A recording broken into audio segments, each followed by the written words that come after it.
And we are live, ladies and gentlemen. Thank you for being here, all of you. I've got Sacha Fossa again in the house. So we're going to talk about lots of interesting stuff. So please, if you feel like, just introduce yourself in the chat, ask us questions so we can engage with you and give you our perspective, and so that we can pick the head of Sacha, who's very experienced and is extremely knowledgeable about everything that has to do with relationship, love, and all the things. Hi, Tammy. Let me see. And I'm still learning every day. Yes, quite a journey. Yes, it is. I mean, I'm in the same situation, because relationships is probably like from the three like aspects that our happiness is based on, like abundance, money, health, and relationships. Relationship is the one that's more challenging, because you depend more on others that compared to the others. I mean, it's still you, but it's I think that from the three, it's probably like the trickiest one and the hardest one to nail.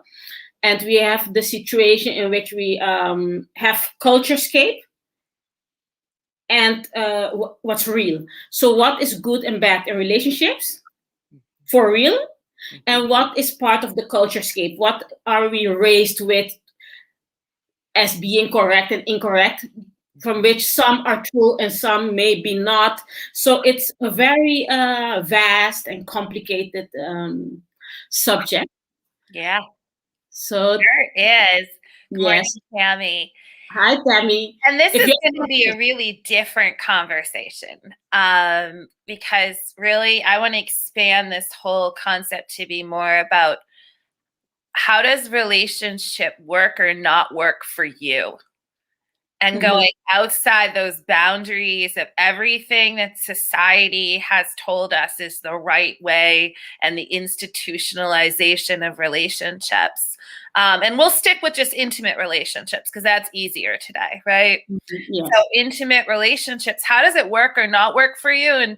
And you know, how do you choose differently depending on your own evolutionary stage, what's going on with you, and these societal pressures? Like, is it wrong to be single? Do you feel like wrong if you're single, right?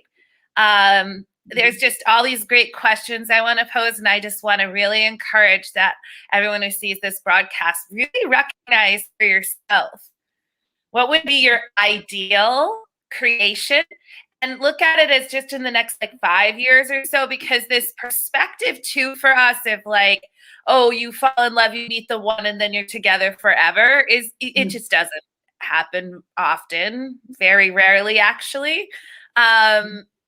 So how real is that fairy tale? And what if we were just choosing as we're evolving, and we could choose each day what works for us in terms of a creatorship again? So the creatorship, we'll just play with that of, essentially, I got that word from Access Consciousness and some of the awesome relationship, intimacy focused work that has been done through their wonderful facilitators. Some like Heather Nichols, Simone Milasses, and Brendan Watt. Brendan and Simone wrote a fabulous book called Relationships Done Differently. That's where I'm pulling a lot of this from. I took a 4-day sex and relationship class with Access. So many different perspectives today are going to be coming from Access. And essentially what I get from them is a creatorship is essentially choosing to co-create with another being. And it's all about how do you like create 20 times more in your life than you could by yourself. And how do you wake up every day if you choose to wake up with the person? Of course, you don't have to, right? You don't have to live with someone. You don't have to choose that path. But you choose each day in a creatorship, essentially, to be creating what is better, not just first individually and then as the whole, right? then together. I won't even say as the whole, because really we're whole ourselves. And we'll also really get into more of that. Of our primary relationship is with our body. And so that should always be first in terms of our own awakening and consciousness. And then playing with others is wonderful beyond that. But if we don't take care of here first and resource here first, when we're putting others in front of us, it's just a real shit show. And that had been my path in many ways of doing so. And it really took a lot out of my life in not fun ways. So I really encourage and see in my practice people in long-term relationships or marriages that are sexless. There has been intimacy for 15, 20 years. That's more common, it seems, than is not. And essentially you often have one person that just kind of closes down the shop, and the other person is like, what happened here? Like, I love sex. Where did it go? Like, what's going on, right? So again, just playing with, how do we create relationships that actually work? And are you in a relationship that's not working? What can you do to change that instead of staying in something that's unhealthy and is really harming you to be in that place, right? So, okay, I'll stop talking now. Let's get questions. You asked me questions yet. We just have like comments and like, hello. Hi, Kevin. Glad to have you here. And if you have questions, please fire them off. We're here for that. So, and Tammy and everyone else, if you have questions, please don't be shy. And to give a little background, just because I should do that. So, I'm Sacha Fossa. I am a sex, intimacy, and relationship coach, educator, and healing arts practitioner. In the last 25 years, it's been my mission to explore sex and love in many ways on my healing path. And consciousness. I'm all about consciousness and how do we create more consciousness instead of unconsciousness with sex and relationships, which is usually how it's done. So I have a number of certifications, a master's degree. I have a business called Sacred Temple Arts, and I custom design programs to help you get the sex and intimacy that you truly desire, or not. So that's where I'm coming from with why I'm presenting here today and having this conversation. Yes, I mean, just in case you haven't seen her, Sacha before, I mean, she's very knowledgeable, has lots of experience. It's a great deal for me to have her here on my show, educating, waking people up, and making people more aware. I mean, this is a sacred job. This is like a service to others that that will be beneficial for a lot of people, and that's why I'm so glad to have her here.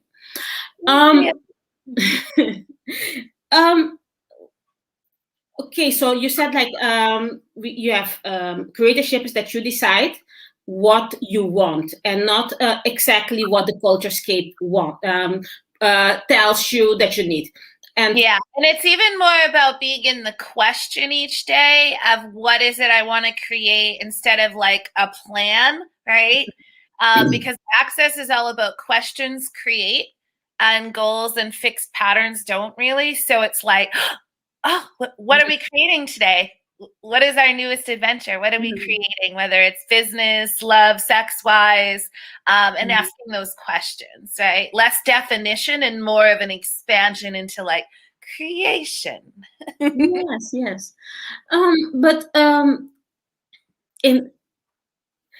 But there's this part of me, because when you say that, okay, it's first about you, right? But isn't it a skill as well, when you're a person and you want to evolve, to learn to love people regardless of how they are and if they're different from you? Because if I look at my own life in matters of love, relationship, I mean, whether it's an intimate relationship or a relationship with my parents, I mean, all my relationships, everything, all my skill set is actually built on learning to love and appreciate people who are different than me.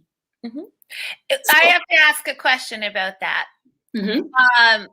Is that truly something that you've had to learn, or did somehow imprinting change your, I mean, when you were born into this world, how were you as a little kid? Did you judge people and, you know, not get along with certain, you know, or were you just like in love with everything, and then some imprinting and certain beliefs may have happened to you and society, where then we have to relearn how to not judge and love it? I think it's probably your innate nature. There's very few beings that incarnate into this world that are actually assholes from the time that they come out of their mother.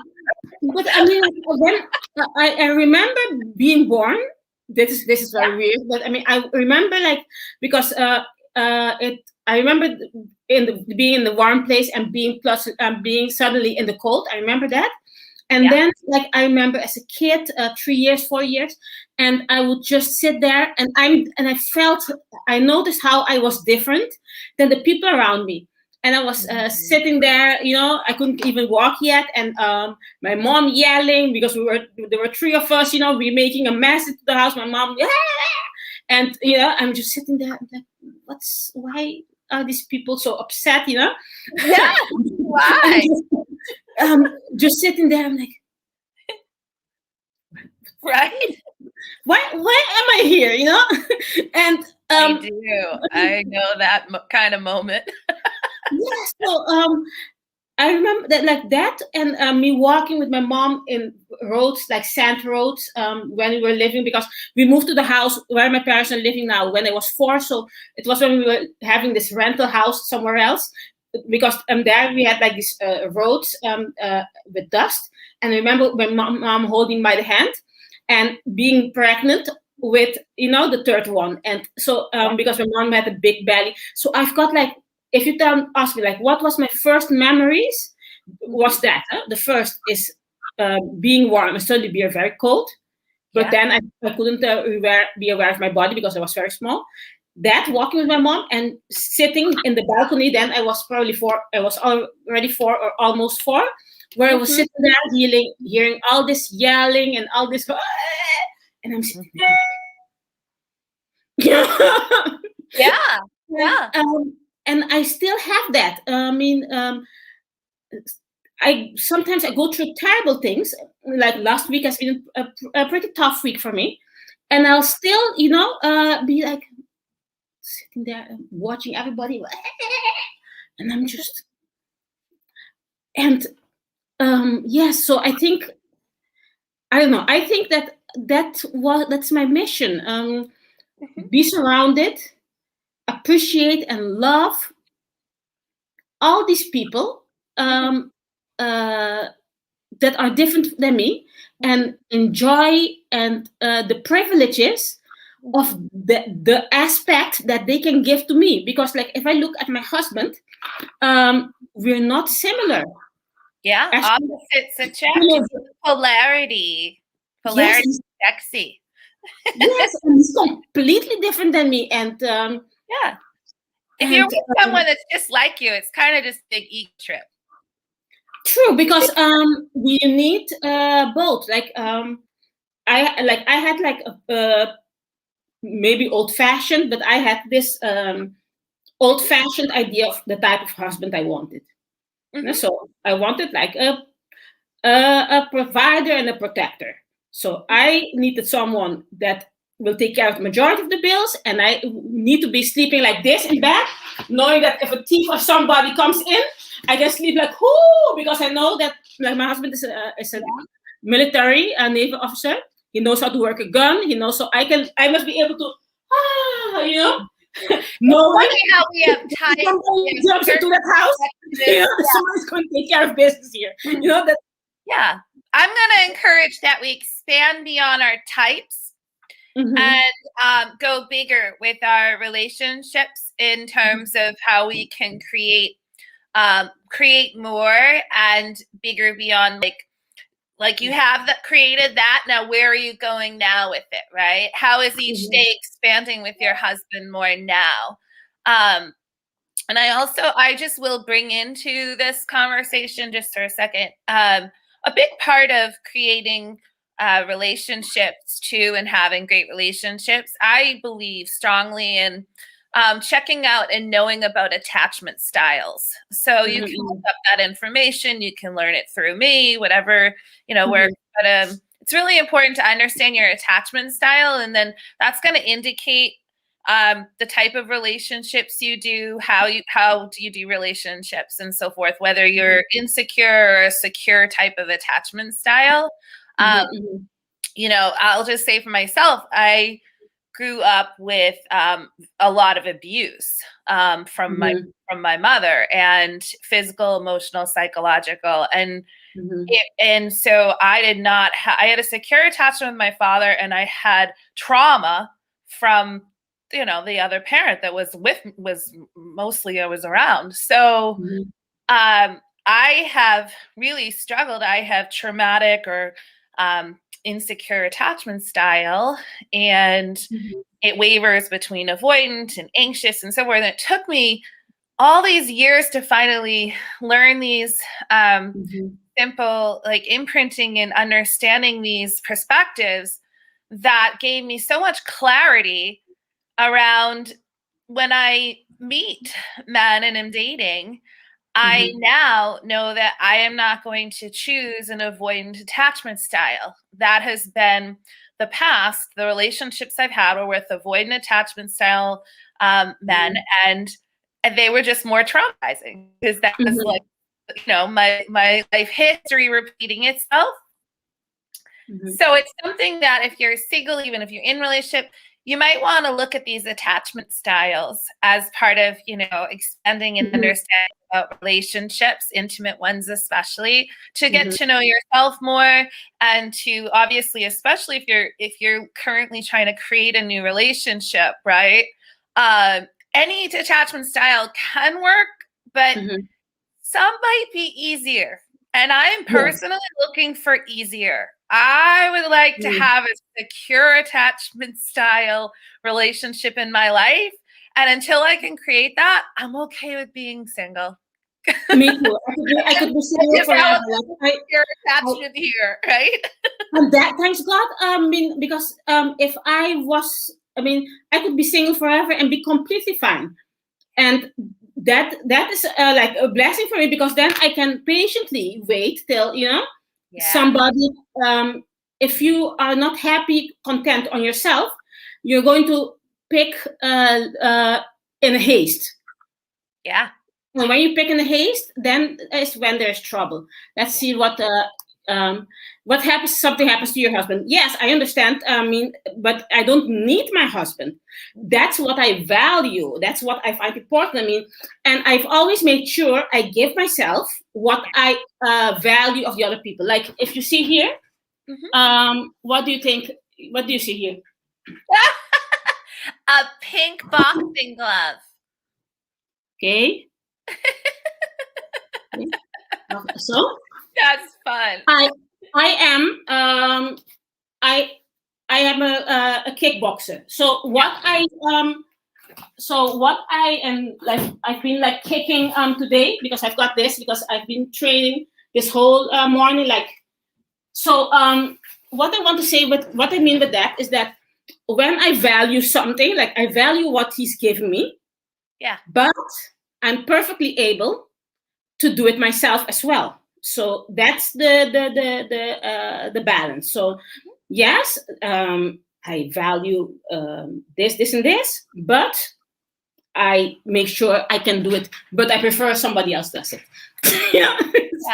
And that's probably indicative of maybe a love language thing for you too, of acts of service. If someone does things for you, it provides showing that you feel loved in some capacity. Yeah. True. So, I just want to put out here too, like, I really think this is a conversation that's really about, you could have any kind of relationship. Like, society, leaving aside, getting out of the boxes, and it doesn't make it easy in a lot of cultures. I can say, I've been in, I've tried polyamory, that seemed more acceptable in some ways, but it's still not like society's not structured for that. No. But it wasn't, I decided it wasn't something that was working for me at the time. It might in the future. I'm never like, you know, but I did notice I dated a couple for about a year, and that seemed like there had to be all this hiddenness around it. They didn't want anybody to know.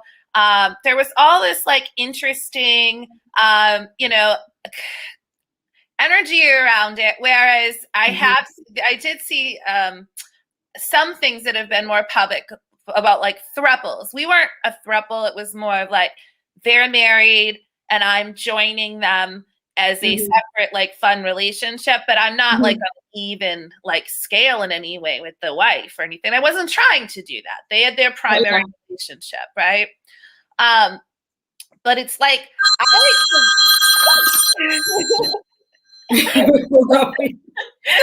like to explore many different types of experiences to see what does fit, and something that fits, you know, this year or even this month or this day may not have fit for me like 20 years ago. But it's taken me a really long time to actually let go of the imprinting of, you know, the tall, dark, and handsome Prince Charming that I meet and get married to.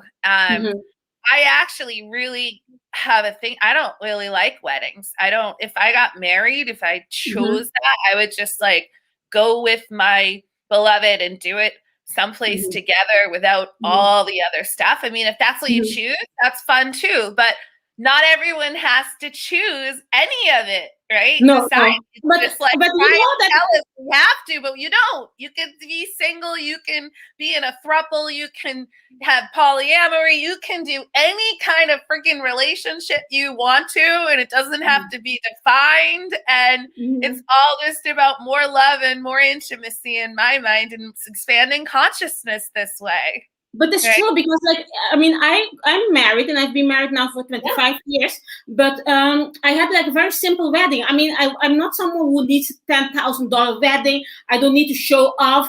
It's something between me and my husband. So I think it's like we had like a very simple wedding with only family members. So I'm not very like, oh, with the dress, the white dress. And I know people that really dream about that, you know. And they've spent like $10,000-$20,000 on those kind of things, and like I don't need those kind of things neither. I mean, it's for me, it's like me and it's like me and the other person. Because I'm very intense, I can only have like one person and be like, because I'm very, very intense. Yeah, I love very deep. I feel so deep. So it's so deep. So I cannot give that deepness. Yeah. I cannot share that to more people, because that would. It's good to know, right? To have that awareness. Yeah. I have that too in my own life, because being introvert, and very much want to have a partner that I live with that is my partner, and then, you know, we might choose some other experiences, but we're doing things together, and creatorship again from that, right? But yeah, it's interesting to know that, right? And I mean, I personally know I couldn't live with more than one person.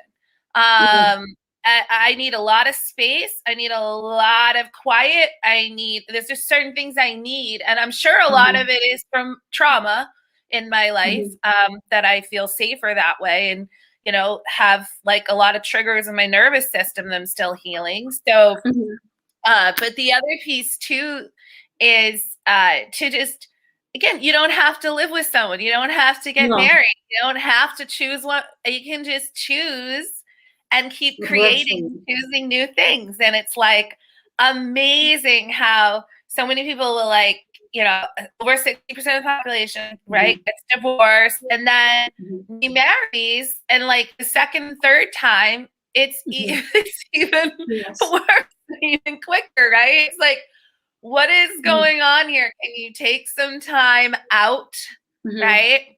I know so many people, it seems like so much of the population too, will just move from one relationship to the next, right? Serial monogamy, like that. And it's amazing, because are you afraid to be alone? All right. Or is there just that much like pressure in society that it's like unacceptable to be single? And then if, oh my God, you're single and you decide not to have kids too, then people feel sorry for you. And so, wrong with you. A poor thing, you know. But it's yes, I mean, I think it's very important. I mean, but I'm the kind of person of everything or nothing. I'm even I could stay alone for 10 years and be perfectly fine. Yep. No problem whatsoever. But if you are in my life, you must be of value, because if not, what are you doing here, you know? And what is for value for me, it always has to do with, like what you say, the love languages. For me, it's gifts and service. Like, I don't want you to say nice things to me, because I'm like, talk is cheap. I'm not. I don't get influenced by that. I can relate. Yep. I want to see. I want you to show, to offer yourself. I want you to jump through hoops. I need to be able to learn from you. Because if you're not because I'm very self-sufficient. If you're not of any value for me, you cannot be here, because you're just taking up space here. You see what I mean? So it's I think there's a piece to look at with relationships around will this, and Access puts it in a form that's like, will this relationship contribute to my life being next 5 years, right? If you're looking to do relationship, and it's really not to like check in to have your mind go, oh well, this will provide this, and this. It's your body. Will this being contribute to me, right? Contribute to my overall life, create more with this person, or will it create less, right? And to really like love the being, right? The beingness. It's like we get this list. What can this person provide? But it's really about the being and the qualities of the being. I'm sure that's what you really love about your husband, right? Yes, but it's strange, because what I love about him, I mean, I don't think it has to do with him. It has to do with what I consider to be a husband, and so I mean, there was this rabbi who explained it very good, because the thing is that when I got married, I knew on that moment that I said yes, when I was 25 years old, and I'm now 51. Okay. When I said yes, when I was 25, I knew back then already that the way I felt about him then, at that moment, would not be the same as how I felt about him 10, 20, 30, 40 years in the future. I knew that already when I started. But that's the reason. The reason is because my father and mother have been like married like in long. So there's, you know. So I grew up near my mom and my dad since I was born, and I'm 50 now, and they're still in this, you know. So I think that's so. It's not about who he is. It's about the role he has, the position he has. And it's my challenge to learn, to evolve with this person who sometimes behaves in a way that I don't like, who doesn't, you know. And I have to learn to deal with people that, because he's like a military person, he is not spiritual, you know. He hardly believes in God, and I'm like very spiritual. I'm like, so for me, his value is okay, this is his position. I chose him for this position, and it's my job to learn to love him the way he is. So my job is to understand that he doesn't have to be spiritual for me to love him. That he doesn't have to do meditation and yoga and this kind of stuff for me to love him. He can be like gun guy. He can be that type of person, and I must be able to love him for his qualities. You know, that's like my job. But I'm going to go through the things here. Yeah, we have some questions. Yes, we've got a lot of things here. Oh, good. Let me see. Hey, hi, Timothy. I always see you at the at the Engage Reiki. Glad to have you here on the show. Let me see here. Between grandma and mom, I was always taught not to rely on anyone but myself. Yes, that's same for me. Like, I don't rely on anyone but myself. So But that can also go really wrong for especially, that can go really wrong for many of us, because if we hold on to that, anything we hold on to and solidify like that is a limitation in our life. So if you are like, I can only rely on myself, then you are not able to receive from others in your life fully, including intimate relationships, possibly, or definitely, I would say, and just in general from the universe. Because yes, relying on ourselves, but yet we're all one, right? We have to have that balance of being in communion with life. If you are not relying on anyone else at all, you're creating a separation and a wall where instead it's like, where can I receive from like everything, right? Mm-hmm. So I encourage him, if you want to continue like a little work with me around that. I focus on it as like a goddess awakening kind of essence of work, where we go into the body and really focus on letting go of all the training and the really hard, like, kind of masculinization that's happened, of do it all and do it all yourself, right? That's exhausting. That is so exhausting as the feminine being on this planet. And it's really not sexy either in a lot of ways. So some people might find it sexy, but in some ways it's like, where is the receptivity again in that? Right. And so anyways, how to play with that. And I'm not judging you as wrong. I'm saying, wow, like, I so get that. And so many of us have experienced that intense training in our lives of like, do it all yourself and rely on yourself, whether it's from trauma or like, modeling from our culture or parents. But when we do that, I just say, like, we are cutting ourselves off from receiving and communion with others in the planet. You should be enough for yourself, but still be open, because like, I don't need anyone, but I still value and appreciate and would love to have. Yeah. So if you don't need anyone, you might as well have a body and just be in spirit again. But you have a body. Exactly. And it's really fun to play with others in bodies. Mm-hmm. Really fun. In my opinion, it's one of the best things about having a body. Yes, so, it's the same, but that, I mean, that's why, I mean, and especially like I'm talking about the show before, I'm someone with that. That's the great thing of having an avatar, are the senses, having all the senses, the taste and the smells and everything, and I love it. Yeah. But it's strange because I care and I don't give a fuck at the same time. It's both. So I want something, but I'm still unattached to it. Right. That's perfect. Consciousness is neutral. It's not good, bad, anything. It's the expansion of being in that neutrality, right? Yes. Knowing what you desire and also not being like grasping for it, right? Yes. So I'm like, that communion's going to bring it to you, the reception and the receiving of being. Mm-hmm. And so, and I'm strong, like in a more feminine way. It's like, oh, nice. It's like, yes, like I can defend myself. I mean, I will kick your ass if I have to do so.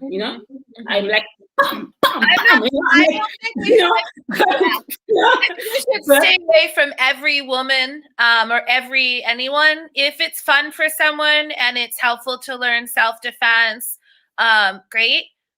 There's many beings on the planet that with trauma, they freeze or fawn or faint. So no matter what self-defense they know, that is not particularly going to be helpful for them. It could actually bring up more trauma in some ways. So I think that's I understand where you're coming to empathy in terms of wanting women to be able to protect themselves easily, but it's I think there's a more comprehensive way of looking at that in terms of importance. Yeah. Yes, but I mean, traumas are there to be learned to deal with and so on, and like I I I know how to defend myself, but I hardly ever use it. I'm hardly in physical fights. Um, I I can kick your ass, but I choose not to do so. Okay, because I just choose not to do so because so it's like it's a backup skill, it's when it's necessary. So it's and like I said, I'm very feminine, and I don't like to be in fights. I like to have a husband that will protect me and fight for me, and but I can do it. That's like it's like I said, it's a balance.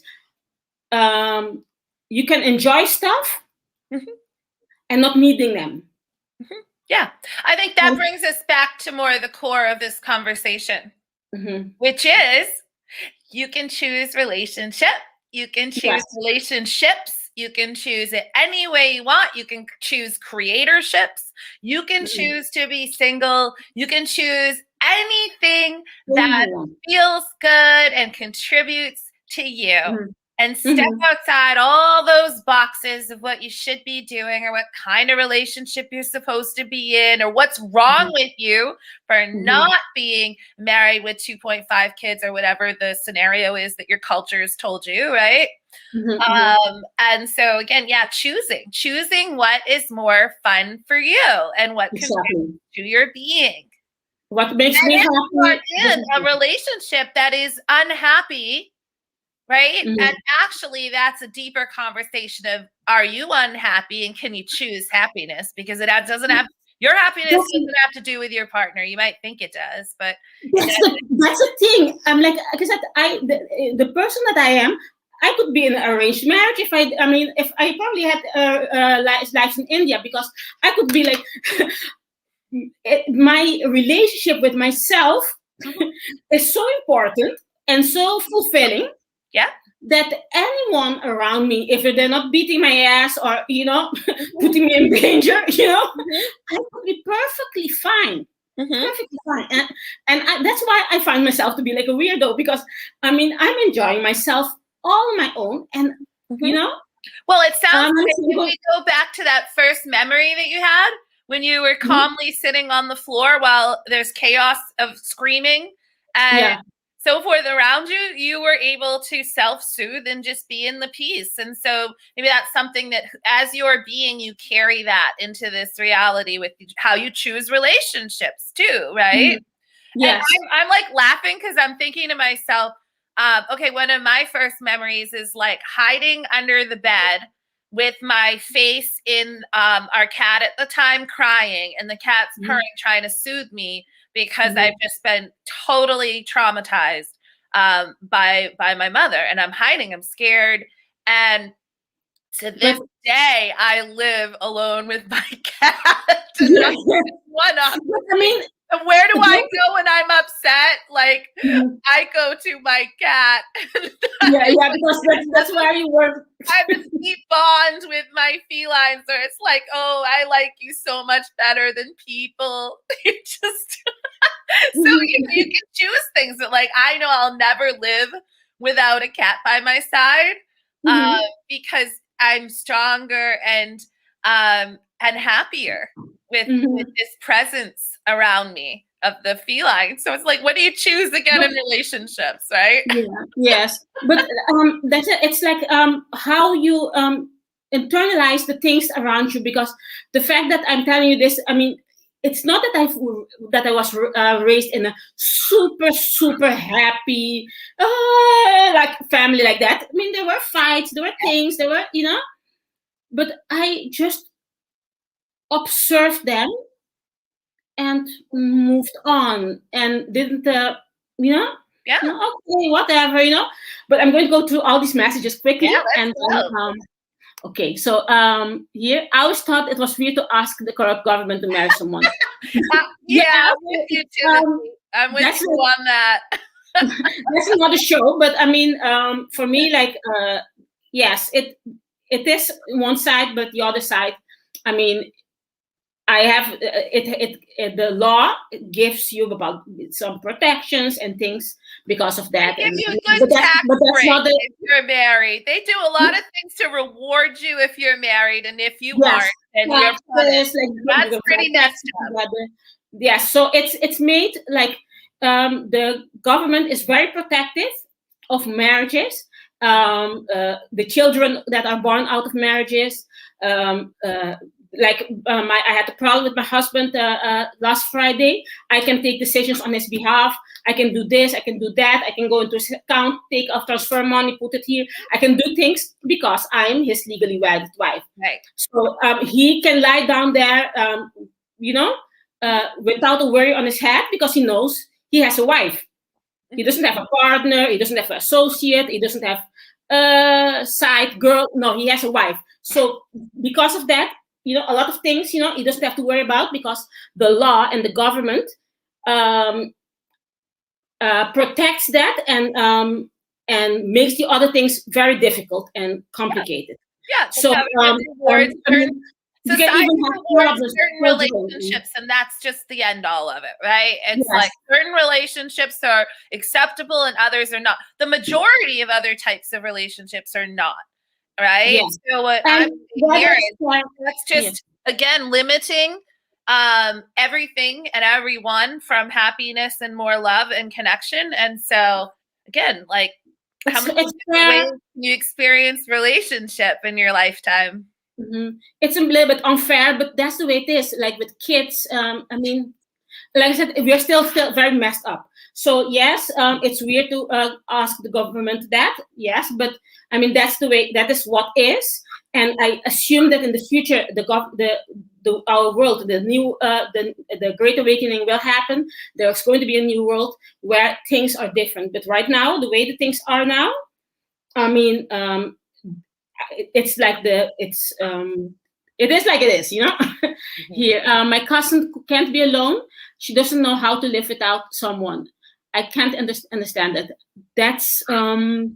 That's difficult. Yes, there are people like that, and it hurts themselves more than it hurts other people, because they cannot be alone. They will settle with situations that are probably not healthy. Do you have something to say about this? Yeah, I agree. I'd be curious as to where, if there's probably underlying trauma and imprinting around that. And I wonder if it's possible if she, again, I don't choose for, I don't try to judge or choose others. Like, would it be fun for her to choose something different and to do some healing around that or not, right? And if it's not, then like all the power to her to do whatever it is that makes her feel better in her relationships. Some people aren't here to awaken and do, oh yeah. Oh, sorry. No, it's yes. I have a channel, Timothy, and Sacha Fossa as well. If you look, Google Sacha Fossa, and you can see all her old videos. Because, like, I just met her now, but she has like 3 years archive of videos. I've seen all of them. They're very, very good. Yeah, those are actually on Binge. It's on Binge channel. It's just like it's not on my YouTube. YouTube doesn't have all my videos. My free videos that are more instructional and fun are on Binge. You go to bingetv.com and then look up your best sex and love life, or go to my website, scroll down, you'll see towards the footer, there's a link there. So yep. And I this is good because I don't make a lot of videos. I'm more introverted, and but I enjoy it when I'm drawn out like this of like, ask me questions. Let's play with a new topic. Yes. After this show, Sacha will have to take a break. But as soon as she's available again, I will have her on again, and we're going to, what's up here? I've been alone for a long time, and then I forgot. So that's an excellent, way to look at starting with just the connection, right? To whether it's God, our own spirit, source, whatever you have as a term and experience. I would say that connection is generally where we want to start and be, and then move into the world and do other things from that in terms of relationship. A lot of times, just being in a position of like only believing in like the other as your source, right? I mean, that is so common and goes so wrong in so many directions. It's not even funny, right? And also not it's like another as like intimate connection, but how many parents like are relying on their children for love and to feel like they exist and that they're doing something here or whatever. Like it's totally taking on whether, it's like your primary relationship or different relationships or your children, and making that your source instead of sourcing yourself from within. And, like I said, anything you want to call it, source, God, whatever, just your higher self, doesn't matter, right? Yeah, and sometimes we have relationships that do, if they contribute to us, I think they will help us wake up, right? Yeah. And then we have relationships, it looks like, losing your home. I lost my my last home for a family betrayal, and that, that rupture in that relationship has changed my perspective on reality, and caused me a great deal of pain, and having to really learn to love and to heal and to be able to feel safe in the world again. So we can have some pretty, serious consequences from relationships when we have these, very difficult experiences, whether it's an intimate or familial or whatever, right? And I will encourage others that you don't need to take as long as it took me to rebound. I'm learning new techniques and always ways of healing quicker. So that's kind of like why I offer the services I do to hack things for you. So you don't have to like live through so much drama and trauma in such a long period. You can get all the tools and resources a lot quicker. Let me see, Tammy here. I've lived and learned about myself and what I'm willing to deal with. I've always been over-receiving. I love and always love, but I don't need. That's great. It's about one thing. Yes, I enjoy it, but I'm okay without as well. I think as spiritual beings here, right? Like most of the people that are coming on here are about some spirituality. So, if you're in the spiritual realm of consciousness, it's like, okay, so you are an infinite being, right? Doesn't infinite being need anything? No. Right? Or is it your human body that you've chosen to be in for this certain period of time in this outfit that has needs and desires? Yes, my body needs to eat, sleep, drink, eliminate, have a decent house over my, like the body wants sex. The body wants communion with others, right? The body has desires and needs of feeding it in many ways, but the infinite being doesn't need relationship. It's all. Yeah. Right? Doesn't need things. So it's like, being in that play of, is it fun for your body to have some of these things, right? I also want to just point out too that the word relationship is very interesting because it is about separation. You have to have two separate objects to be in relationship to each other, right? And these two ships have a relationship with each other. So it's separation from its very core. Whereas what would it be like to have a relationship, a creatorship that was about communion instead of need, right? And a play with the dance and the energies of life and experience that way, right? Yeah. Yeah. Thank you for sharing. Good morning, Rita. I just because we were talking about that.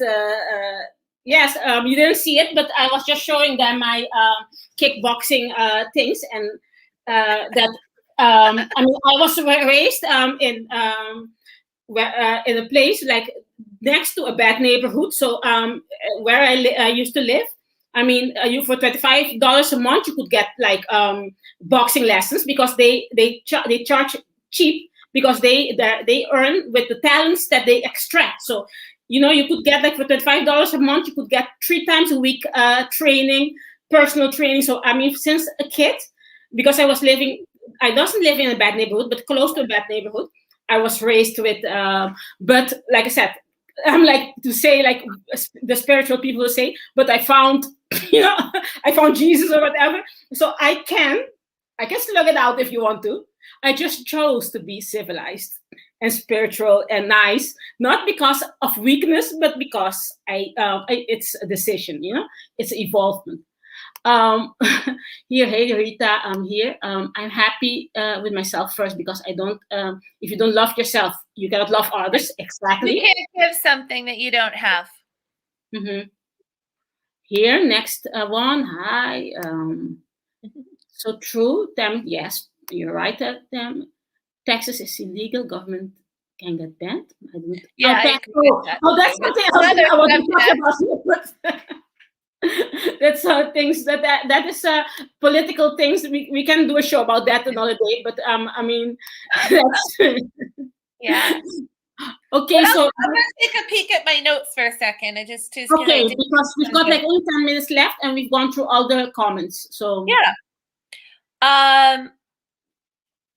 So being in creation as access consciousness, as a creatorship, right? Mm-hmm. Is continuing of being in allowance and having fun and being enthused about the adventure of your life. So doing that with yourself and then with another, if you're in a creationship with them, right? Being enthused about the adventure that is your life, and asking the question, what can we choose today that we can create together, right? That's just like, that's the kind of fun relationship I want, a creationship I want to have. And yeah, you really, going back to like the sacrifice part, that seems to be ingrained in us, that relationship involves inevitable and almost constant sacrifice and compromise. Mm-hmm. That is no fun at all. And it's actually very harmful. I'm not of that relationship teaching or camp. I encourage couples, people in relationship to make winning deals instead of compromise, and to find ways that both parties feel like they're winning, and really work with things on the energy level instead of getting stuck in the trauma and drama of specific subjects, be it money or like whatever it is that there's this ongoing fight about that so often happens with the spiral in relationships, right? Between people. So it actually should be me before you. Meaning if you don't put yourself first and resource yourself, again, you don't have anything to give. And if you're sacrificing and compromising, it's going to be a hell of a lot of resentment that builds up eventually with that. Definitely. Not a good time. Okay, then something else?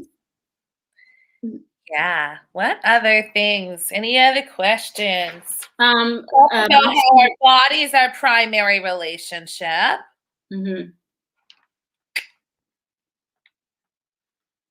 Hey, Moxie Life, glad to have you here. We're almost done, but maybe you can watch the show, rewind it and watch it later. But and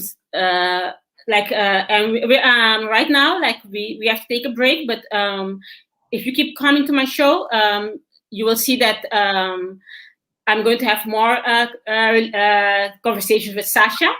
And we're going to learn a lot of things, and we're going to talk about a lot of things that are extremely, interesting and also anything and everything about creating your best sex and loving life more, and also creating more consciousness. That is what is my passion here on this planet.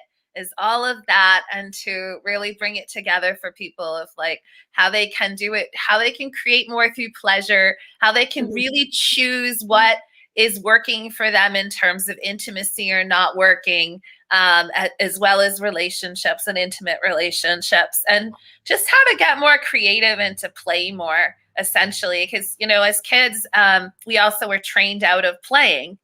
Yes. It's like, oh, you reach an age now, like you're too old to play. No, adults need to play, and we play erotically and with our own bodies and in many different ways. But like when we're having that stripped of us, it's like we just become really kind of dry and brittle and unhappy, because play is where the juice is and the pleasure in our lives, and keeps us youthful and creates all the good hormones. And I will just say too, this is like can be much longer conversation, but I'll just kind of add it.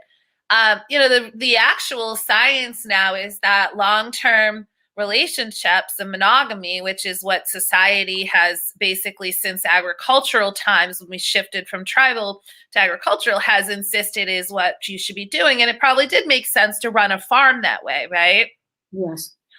But now it's like to get married and be married for so many years, after about 2 years of any relationship, and even before then, it can happen where you lose not just the honeymoon period, but the new relationship energy, and the brain starts to function differently.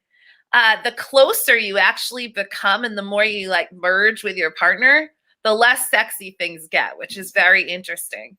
And I would say like that can change if you're working on a very energetic, like spiritual level of merging. But if you're like doing every day so close together that there's like no separation for polarity play or creating something new and erotic, then you're flatlining in your lives in terms of intimacy. You end up just doing the like routine, right? Or like what Jaya says, one of my teachers, Jaya says, it's a rut. It's a rut that becomes a groove that becomes a grave, right? And so you actually, just like in business and in other parts of your life, need to get an education or hire someone like me to help you to draw up an intimacy plan to get you started, where you're going to start to create some of that new brain chemistry and overall chemistry in your body and expand erotically. And that's like, for your own being and then also with your partner. But long-term relationships, there's so much cheating, right? Which I really don't have a great, it's not something I condone, because the soul always knows. And I think, it's better to just be transparent and choose ways to, if you're in a sexless marriage, how can you find a way to have the boundaries set that need to be set, but be able to still create the desires and expansion that each person wants or does not want, right? Safely. So yes, and we're going to the last. Hi, Moxie. Moxie, like you said, we are like a little bit on the late side, but I mean, don't forget, after we finished the show, we had a show the same time last week on Tuesday about expanding IQ and a lot of stuff. So I've had other shows with Sacha, and they're super interesting. So it's really, and as soon as Sacha can come back, she will come back to the show, and we will do like a new series or do something. And it's all going to be a connection between spirituality and sex and love and intimacy. So it's like bringing the bridge together. Hi. Conscious sex is divine harmony. Yes, definitely. Something here. I'm thinking better. I mean, I don't follow the chat very good, but Kevin, you're so quiet, just taking it all in. Yes, Kevin is someone. I mean, I see him in other meetings and so on. He doesn't talk a lot. Like when we're in business meetings and whatever, you won't hear him. He's like quiet, just listening and taking it all in.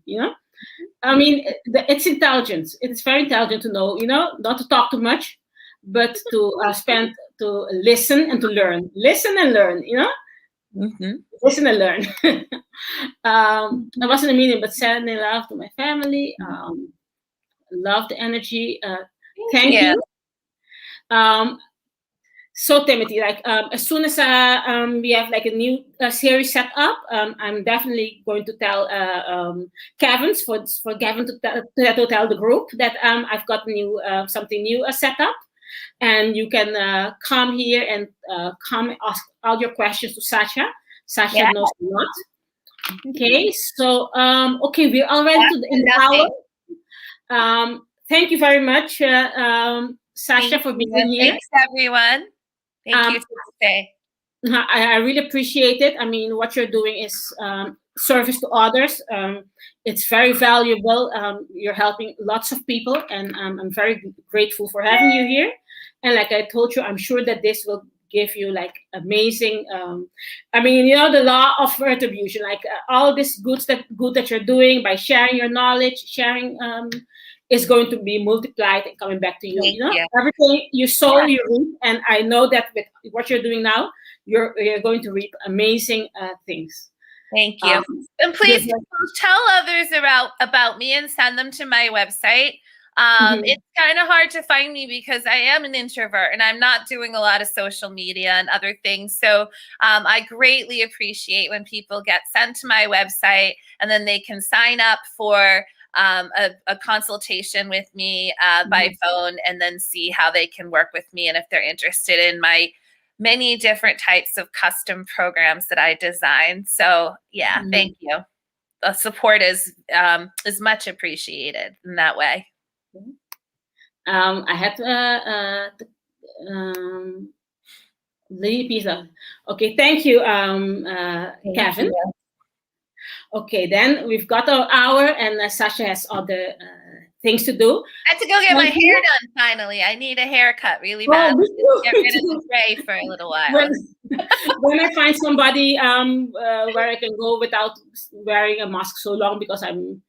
But in fin, I need to sort that out as well. Okay, then thank you, and till the next time. Okay. Thank you, everybody. Bye.